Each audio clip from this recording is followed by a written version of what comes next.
नमस्कार। जय जगन्नाथ। आज पवित्र अक्षय तृतीया अवसर रे समस्त को अनेक अनेक शुभेच्छा अभिनंदन। प्रभु जगन्नाथंकर यही पवित्र दिवस अवसर रे मोर एक स्वतंत्र कविता प्रभु जगन्नाथ उद्देश्य रे समर्पित। शीर्षक तुमे।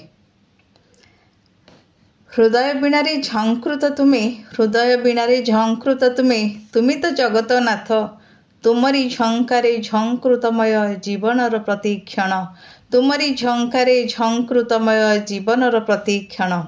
हृदय कंदरे ओंकार तुमे, हृदय कंदरे ओंकार तुमे, निनादित सारा विश्वे प्रतिटी अणुरे शुभे प्रतिध्वनि शब्द ब्रह्मपरा तुमे, प्रतिटी अणुरे शुभे प्रतिध्वनि शब्द ब्रह्मपरा तुमे।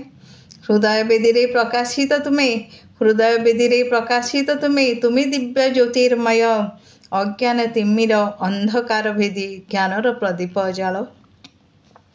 हृदय मंदिरे वंदित तुमे, स्रष्टा तुमे जगतर, हृदय मंदिरे वंदित तुमे, स्रष्टा तुमे जगतर। तुमरी इंगिते गतिशील काल अविरत धाव मान।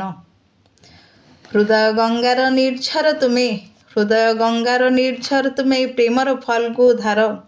तुमरी प्रेम पल्लवित होई विश्व हेउ मधुमय, तुमरी प्रेम पल्लवित होई विश्व हेउ मधुमय। हृदय स्पंदने स्पंदित तुमे, हृदय स्पंदने स्पंदित तुमे, छंदमय तुम गति। हृदय स्पंदने स्पंदित तुमे, छंदमय तुम गति। हृदय हृदय प्रसारित होई बिंची दिया विश्व प्रीति तुमे, बिंची दिया विश्व प्रीति। प्रभु तुम्हें बिंची दिया विश्व प्रीति। धन्यवाद। नमस्कार। आज ये पवित्र दिवस रे एतिकी कामना सारा विश्व रे शांति मैत्री प्रीति रहू समस्त मध्य भगवान का आशीर्वाद प्रभु जगन्नाथ आशीर्वाद समस्त ऊपर झरी पड़ू। विश्व प्रीतिमय हो जाऊ, मधुमय हो जाऊ, एतिकी प्रार्थना। जय जगन्नाथ। धन्यवाद। नमस्कार।